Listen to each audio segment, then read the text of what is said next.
আসসালামু আলাইকুম। এসএসসি 2026 পরীক্ষার্থী বন্ধুরা কেমন আছো সবাই? আশা করি আল্লাহর রহমতে সকলেই ভালো আছো। তো ইসলাম শিক্ষায় যারা ভালো রেজাল্ট করতে চাও অল্প পরে, তাদের জন্য এই ক্লাস। দেখো, আজকে আমরা এমন কিছু জ্ঞানমূলক প্রশ্ন এবং উত্তর শেয়ার করব যে প্রশ্নগুলা বারবার বোর্ডে আসে এবং সকল বোর্ডের জন্য ইম্পর্টেন্ট, সকল বোর্ডেই 100% কমন আসবে। দেখো, জ্ঞানমূলক প্রশ্ন কিন্তু তোমাদের খুবই ইম্পর্টেন্ট জানতে হবে। জ্ঞানমূলকের পাশাপাশি তোমাদের এমসিকিউ ধারণা হয়ে যাবে আশা করি। তো 1 নম্বর প্রশ্নটা বলছিল, দেখো, ঈমান শব্দটি কোন ধাতু থেকে নির্গত? উত্তর হবে ঈমান শব্দটি আমনুন ধাতু থেকে এসেছে। 2 নম্বর প্রশ্ন হচ্ছে, ঈমান শব্দের অর্থ কি? উত্তর হবে ঈমান শব্দের অর্থ বিশ্বাস বা আস্থা স্থাপন করা, স্বীকৃতি দেওয়া ইত্যাদি। 3 নম্বর প্রশ্ন বলছে, ঈমান কি? উত্তর হবে শরীয়তের যাবতীয় বিধিবিধান অন্তরে বিশ্বাস করা, মুখে স্বীকার করা এবং সে অনুসারে আমল করাই হচ্ছে ঈমান। 4 নম্বর প্রশ্ন বলছে, ইমানের বহিঃপ্রকাশ কোনটি? উত্তর হবে ইমানের বহিঃপ্রকাশ হলো ইসলাম। 5 নম্বর, ইমানের মূল বিষয় কয়টি? উত্তর হবে ইমানের মূল বিষয় হচ্ছে 7টি। 6 নম্বর, ইমানের সর্বপ্রথম বিষয় কি? উত্তর হবে ইমানের সর্বপ্রথম বিষয় হলো মহান আল্লাহর ওপর বিশ্বাস। 7 নম্বর হচ্ছে, ফেরেশতাগণ কিসের তৈরি? উত্তর হবে ফেরেশতাগণ নূরের তৈরি। 8 নম্বর প্রশ্ন বলছে, তাকদীর শব্দের অর্থ কি? উত্তর হবে তাকদীর শব্দের অর্থ হলো ভাগ্য বা নিয়তি, নির্ধারিত পরিমাণ। 9 নম্বর প্রশ্ন বলছে, কুফর শব্দের অর্থ কি? উত্তর হবে কুফর শব্দের অর্থ অস্বীকার করা, অবিশ্বাস করা, ডেকে রাখা, গোপন করা, অকৃতজ্ঞতা প্রকাশ করা, অবাধ্য হওয়া প্রভৃতি। প্রিয় শিক্ষার্থী বন্ধুরা, এই জ্ঞানমূলকের প্রশ্নের সাথে সাথে কিন্তু তোমাদের এমসিকিউর ধারণা হয়ে যাচ্ছে। তো ক্লাসটা ধৈর্য সহকারে দেখো, অবশ্যই তোমাদের পরীক্ষায় কমন পাবা। এরপরও আমি বলছি যে আমাদের কিন্তু ধারাবাহিকভাবে এমসিকিউ আপলোড হয়, যে 200 বা 250 এমসিকিউ আপলোড হলে এই 250 এমসিকিউ পড়লেই দেখা যাচ্ছে পরীক্ষায় 100% কমন পাও তোমরা। তো দেখো, প্রশ্ন নাম্বার 10, কাফির অর্থ কি? উত্তর হবে কাফির অর্থ অস্বীকারকারী। 11 নম্বর প্রশ্ন, কুফর কি? উত্তর হবে ইসলামের মৌলিক বিষয়গুলোর কোনো একটিরও প্রতি অবিশ্বাস পোষণ করাই কুফর।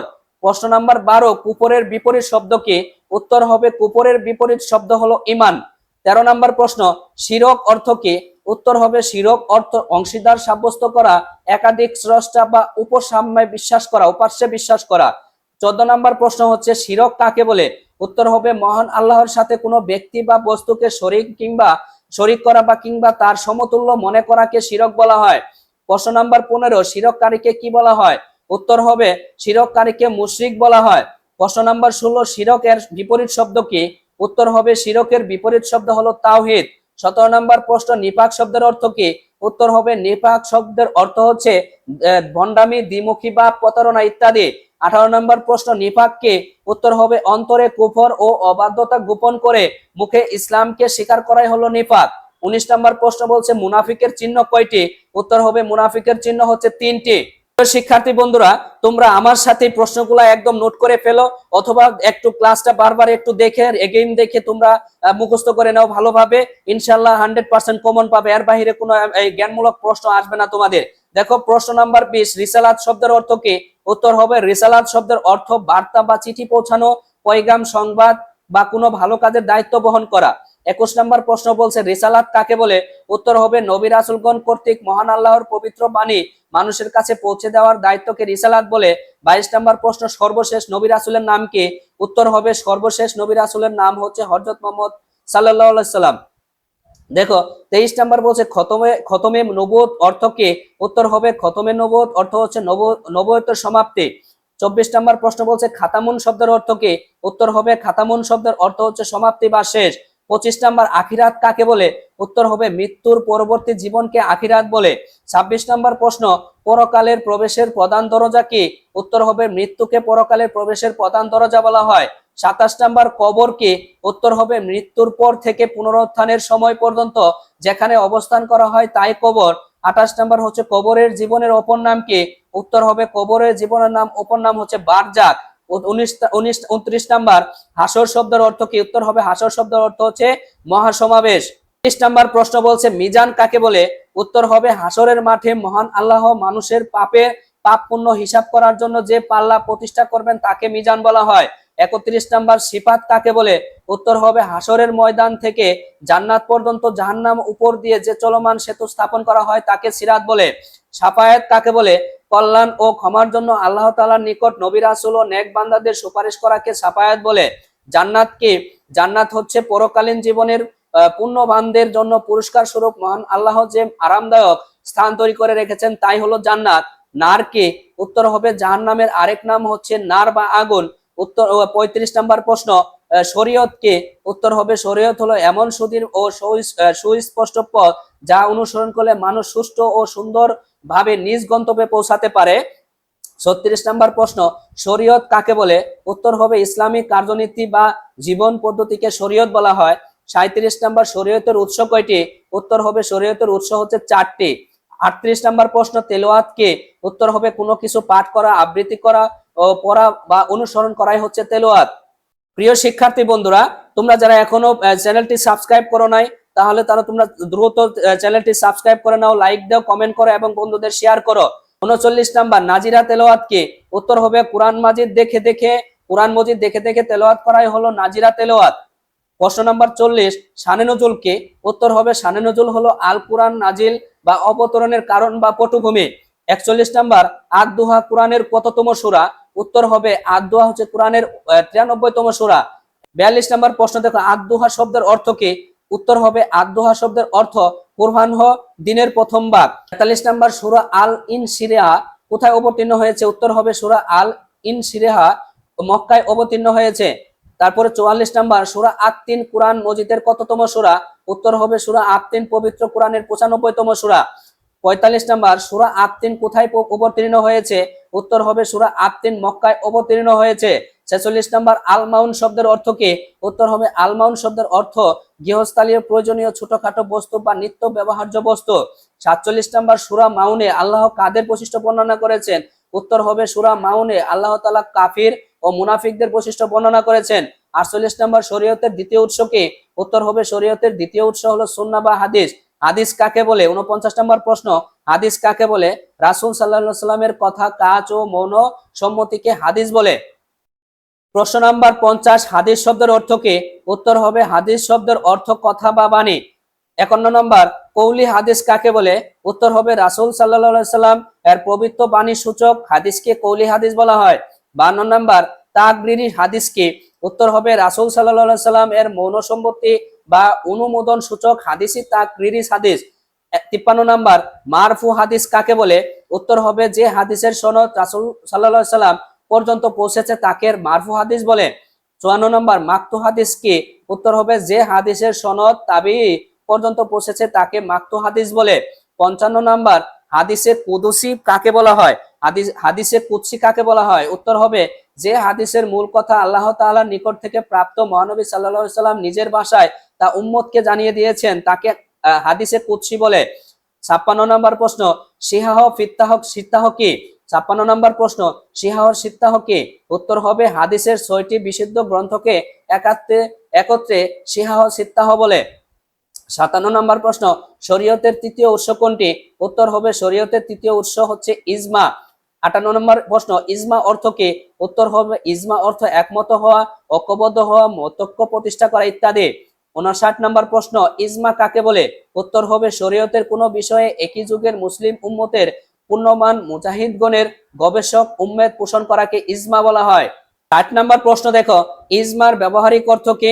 উত্তর হবে ইজমার ব্যবহারিক অর্থ কোনো বিষয় বা কথায় ঐক্যমত পোষণ করা। 61 নম্বর প্রশ্ন, কিয়াস কি? উত্তর হবে কোরআন সুন্নাহর আইন বা নীতির সাদৃশ্যের ভিত্তিতে বিচার বুদ্ধি প্রয়োগ করে নতুন পরিস্থিতিতে উদ্ভূত সমস্যার সমাধান দেওয়াই কিয়াস। 62 নম্বর প্রশ্ন, ফরজে আইন কি? উত্তর হবে যেসব ফরজ বিধান সবার উপর পালন করা অত্যাবশ্যক সেগুলোই ফরজে আইন। 63 নম্বর, ফরজে কিফায়া কাকে বলে? উত্তর হবে যেসব কাজ মুসলমানদের উপর ফরজ কিন্তু সমাজের কিছু মুসলমান আদায় করলে সবার পক্ষ থেকে আদায় হয়ে যায় তাকে ফরজে কিফায়া বলে। 64 নম্বর প্রশ্ন, হালাল শব্দের অর্থ কি? উত্তর হবে হালাল শব্দের অর্থ হচ্ছে বৈধ, আইন সিদ্ধ। আর 65 নম্বর প্রশ্ন, হারাম কাকে বলে? যেসব কাজ বা বস্তু কোরআন ও সুন্নাহর স্পষ্ট নির্দেশে অবশ্যই পরিত্যাজ্য ও বর্জনীয় তাকে হারাম বলে। 66 নম্বর প্রশ্ন, নামাজ কোন ভাষার শব্দ? উত্তর হবে নামাজ ফার্সি ভাষার শব্দ। 67 নম্বর, সালাত কি? উত্তর হবে শরীয়ত নির্দেশিত পন্থায় দিনে 5 বার আল্লাহর প্রার্থনা করাই হচ্ছে সালাত। 68 নম্বর প্রশ্ন, সাওম কাকে বলে? উত্তর হবে সুবহ সাদিক থেকে সূর্যাস্ত পর্যন্ত আল্লাহর সন্তুষ্টি লাভের জন্য নিয়তের সাথে পানাহার ও ইন্দ্রিয় তৃপ্তি থেকে বিরত থাকাকে সাওম বলে। 69 নাম্বার, ইসলামের চতুর্থ স্তম্ভের নাম কি? উত্তর হবে ইসলামের চতুর্থ স্তম্ভের নাম হলো সাওম। 70 নাম্বার প্রশ্ন, সকল সৎ কাজের প্রতিদান আল্লাহ কত গুণ পর্যন্ত বাড়িয়ে দেন? সকল সৎ কাজের প্রতিদান আল্লাহ 10 গুণ থেকে 700 গুণ পর্যন্ত বাড়িয়ে দেন। 71 নাম্বার, কোন ইবাদতের প্রতিদান আল্লাহ নিজ হাতে দিবেন? উত্তর হচ্ছে সাওমের প্রতিদান আল্লাহ নিজ হাতে দিবেন। 72 নাম্বার প্রশ্ন, সাওমের প্রতিদান সম্পর্কে হাদিসে কুদসিতে কি বলা হয়েছে? উত্তর হবে হাদিসে কুদসিতে বলা হয়েছে সাওম আমার জন্য আর আমি নিজেই এর প্রতিদান দিব, বুখারী শরীফে। এবং 73 নাম্বার, জাকাত শব্দের অর্থ কি? উত্তর হবে জাকাত শব্দের অর্থ পবিত্রতা, পরিশুদ্ধতা ও বৃদ্ধি পাওয়া। 74 নাম্বার প্রশ্ন, জাকাত কাকে বলে? উত্তর হবে ইসলামী শরীয়তের দৃষ্টিতে কোনো মুসলিম নিসাব পরিমাণ সম্পদের মালিক হলে বছরান্তে তার সম্পদের শতকরা 2.50 টাকা নির্দিষ্ট খাতে ব্যয় করাকে জাকাত বলে। 75 নাম্বার প্রশ্ন, নিসাব কাকে বলে? উত্তর হবে জাকাত ফরজ হওয়ার জন্য সম্পদের নির্ধারিত পরিমাণকে নিসাব বলে। 76 নাম্বার প্রশ্ন, উত্তম ও পবিত্রতম উপার্জন কোনটি? উত্তর হবে নিজ হাতের উপার্জন হলো উত্তম ও পবিত্র উপার্জন। 77 নাম্বার প্রশ্ন, একজন অধীনস্থ কর্মচারীকে দৈনিক কতবার ক্ষমা করা যেতে পারে? উত্তর হবে একজন অধীনস্থ কর্মচারীকে দৈনিক 70 বার ক্ষমা করা যেতে পারে। উত্তর 78 নাম্বার প্রশ্ন, ইলম শব্দের অর্থ কি? উত্তর হবে ইলম শব্দের অর্থ জ্ঞান, বিদ্যা, জানা ও অবগত হওয়া প্রভৃতি। 79 নম্বর, ইলম কি? উত্তর হবে কোন বস্তুর প্রকৃত অবস্থা উপলব্ধি করাই হচ্ছে ইলম। 80 নম্বর প্রশ্ন, শিক্ষার্থী কাকে বলে? যে নিয়মিত পড়াশোনা করে এবং শিক্ষার প্রতি যত্নশীল ও আগ্রহী তাকে শিক্ষার্থী বলে। 81 নম্বর প্রশ্ন, সর্বাপেক্ষা সম্মানজনক পেশা কি? উত্তর হবে সর্বাপেক্ষা সম্মানজনক পেশা হলো শিক্ষকতা। 82 নম্বর, শিক্ষকের একটি গুণ লেখো। উত্তর হবে শিক্ষকের একটি গুণ হলো বিচক্ষণতা। 83 নম্বর প্রশ্ন, জিহাদ শব্দের অর্থ কি? উত্তর হবে জিহাদ শব্দের অর্থ হলো পরিশ্রম, সাধনা, চেষ্টা ইত্যাদি। জিহাদ কে? 84 নম্বর প্রশ্ন বলছে জিহাদ কে? উত্তর হবে জানমাল, ইলম, আমল, লেখনী, বক্তৃতার মাধ্যমে সত্য ও ন্যায় প্রতিষ্ঠান আল্লাহর দ্বীনকে সমুন্নত করাই হলো জিহাদ। 85 নম্বর প্রশ্ন, তাকওয়া কাকে বলে? উত্তর হবে আল্লাহ তাআলার ভয়ে যাবতীয় অন্যায়, অত্যাচার, পাপ কাজ থেকে বিরত থাকাকে তাকওয়া বলা হয়। 86 নম্বর প্রশ্ন, তাকওয়া শব্দের অর্থ কি? উত্তর হবে তাকওয়া অর্থ বিরত থাকা, বেঁচে থাকা, ভয় করা ইত্যাদি। 87 নম্বর প্রশ্ন, আল আহদু শব্দের অর্থ কি? উত্তর হবে আল আহদু শব্দের অর্থ হচ্ছে ওয়াদা, অঙ্গীকার, প্রতিশ্রুতি, চুক্তি, কাউকে কোনো কথা দেওয়া বা প্রতিজ্ঞাবদ্ধ হওয়া। 88 নম্বর প্রশ্ন, ওয়াদা পালন কাকে বলে? উত্তর হবে কারোর সাথে কোনরূপ প্রতিশ্রুতি দিলে, অঙ্গীকার করলে বা কাউকে কোনো কথা দিলে যথাযথ পালন রক্ষা করাকে ওয়াদা পালন বলে। 79 নাম্বার, ওয়াদা পালন কোন আখলাকের অন্যতম গুণ? উত্তর হবে ওয়াদা পালন আখলাকে হামিদার অন্যতম গুণ। 90 নাম্বার হচ্ছে স্বদেশ প্রেম কি?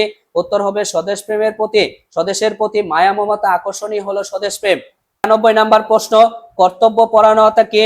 উত্তর হবে সময় মতো সুন্দর সুচারুভাবে দায়িত্ব কর্তব্য সমূহ পালন করাই হচ্ছে কর্তব্য পরায়ণতা। 92 প্রশ্ন, গীবত অর্থ কি? উত্তর হবে গীবত অর্থ পরনিন্দা করা। 93 প্রশ্ন, গীবত কি? কারো অনুপস্থিতিতে অন্যের কাছে এমন কোনো কথা বা বলা বা শুনলে সে কষ্ট পায়। কর্মবিমুখতা কি? 94 নাম্বার প্রশ্ন, কর্মবিমুখতা কি? উত্তর হবে কাজ করার সুযোগ ও সামর্থ্য থাকা সত্ত্বেও অলস বেকার বসে থাকাকে কর্মবিমুখতা বলে। 95 নাম্বার প্রশ্ন, সুদের আরবি প্রতিশব্দ কি? উত্তর হবে সুদের আরবি প্রতিশব্দ হচ্ছে রিবা। 96 প্রশ্ন, সুদ বা রিবা কি? উত্তর হবে কাউকে প্রদত্ত ঋণের মূল পরিমাণের উপর অতিরিক্ত আদায় করাকে রিবা বা সুদ বলা হয়। 97 নম্বর প্রশ্ন, জীবনাদর্শ কি? উত্তর হবে মানুষের সামগ্রিক জীবন সুন্দর সফল করতে যেসব জীবন কর্ম অনুকরণীয় তাই জীবন আদর্শ। 98 নম্বর প্রশ্ন, আয়ামে জাহেলিয়া কি? উত্তর হবে মহানবী সাল্লাল্লাহু আলাইহি সাল্লাম আগমনের পূর্বের প্রায় 100 বছর সময়কে আয়ামে জাহেলিয়া বলা হয়। 99 নাম্বার প্রশ্ন, আজ সাবুল মুআল্লাকাত কি? উত্তর হবে আজ সাবুল মুআল্লাকাত হলো প্রাক ইসলামী আরবে অনুষ্ঠিত উকাস মেলায় স্বরচিত কবিতা আবৃত্তি প্রতিযোগিতায় পুরস্কারপ্রাপ্ত সেরা 7টি কবিতা। 100 নাম্বার প্রশ্ন, মহানবী সাল্লাল্লাহু আলাইহি সাল্লাম কত খ্রিস্টাব্দে হিজরত করেন? উত্তর হবে মহানবী সাল্লাল্লাহু আলাইহি সাল্লাম 622 খ্রিস্টাব্দে মদিনায় হিজরত করেন। 101 নাম্বার প্রশ্ন, মুহাজির কি অর্থ কি? উত্তর হবে মুহাজির অর্থ দেশ ত্যাগকারী, হিজরতকারী, ভ্রমণকারী ইত্যাদি। 102 নাম্বার প্রশ্ন, হিজরত অর্থ কি? উত্তর হবে হিজরত অর্থ সম্পর্ক ছেদ করা, দল বর্জন করা, প্রস্থান বা গমন। 103 নাম্বার প্রশ্ন, মদিনা সনদ কি? উত্তর হবে মদিনার সনদ পৃথিবীর ইতিহাসে প্রথম লিখিত সংবিধান। 104 নাম্বার প্রশ্ন, মদিনা সনদের ধারা কয়টি? উত্তর হবে মদিনা সনদের ধারা 47টি। 105 নাম্বার, ফাতউম মুমিন কি? উত্তর হবে ফাতমুন মুমিন হলো প্রকাশ্য বিজয়। হুদাইবিয়ার সন্ধিতে পবিত্র কুরআন ফাতউম মুমিন বলা হয়েছে। 106 নাম্বার, বিদায় হজ কত খ্রিস্টাব্দে অনুষ্ঠিত হয়? উত্তর হবে বিদায় হজ 632 খ্রিস্টাব্দে অনুষ্ঠিত হয়। 107 নাম্বার প্রশ্ন, কোন হিজরি সনে বিদায় হজ অনুষ্ঠিত হয়েছিল? উত্তর হবে দশম হিজরি সনে বিদায় হজ অনুষ্ঠিত হয়েছিল। 108 নাম্বার প্রশ্ন, দারুল আরকাম কে? উত্তর হবে মহানবী সাল্লাল্লাহু আলাইহি সাল্লাম কর্তৃক প্রতিষ্ঠিত শিক্ষা প্রতিষ্ঠান। 109 নাম্বার, ইমাম বুখারীর উপাধি কি? উত্তর হবে ইমাম বুখারী এর উপাধি আমিরুল মুমিনিন ফিল হাদিস। 110 নাম্বার, কাকে ফিকহ শাস্ত্রের উদ্ভাবক বলা হয়? উদ্ভাবক বলা হয় হযরত আবু হানিফা রাহমাতুল্লাহি আলাইহিকে ফিকহ শাস্ত্রের উদ্ভাবক বলা হয়। 111 নাম্বার, হানাফি মাযহাবের প্রতিষ্ঠাতাকে? উত্তর হবে হানাফি মাযহাবের প্রতিষ্ঠাতা ইমাম আবু হানিফা রাহমাতুল্লাহি আলাইহি। সুপ্রিয় শিক্ষার্থী বন্ধুরা, এই ছিল আজকের জ্ঞানমূলক প্রশ্ন। এই 111টি জ্ঞানমূলক প্রশ্নে তুমি যদি ভালোভাবে আয়ত্ত করতে পারো, ইনশাআল্লাহ তোমার জ্ঞানমূলক প্রশ্নের সংক্ষিপ্ত প্রশ্নের সমস্যা হবে না। এই সংক্ষিপ্তের পাশাপাশি তোমাদের এমসিকিউ কিন্তু এখান থেকে অনেকগুলাই কমন পাবা। তো তোমাদের কিন্তু এমসিকিউ প্রশ্ন অবশ্যই আপলোড করা হবে 200টা বা 210টা। এখান থেকে 100% কমন আসে, তোমরা জানো বিগত পরীক্ষাগুলো যে দিয়েছো এখান থেকে কিন্তু তোমরা কমন পেয়েছো হিউজ পরিমাণে। তো সকলে ভালো থাকো, পরে দেখা হবে পরবর্তী কোনো ক্লাসে। আল্লাহ হাফেজ।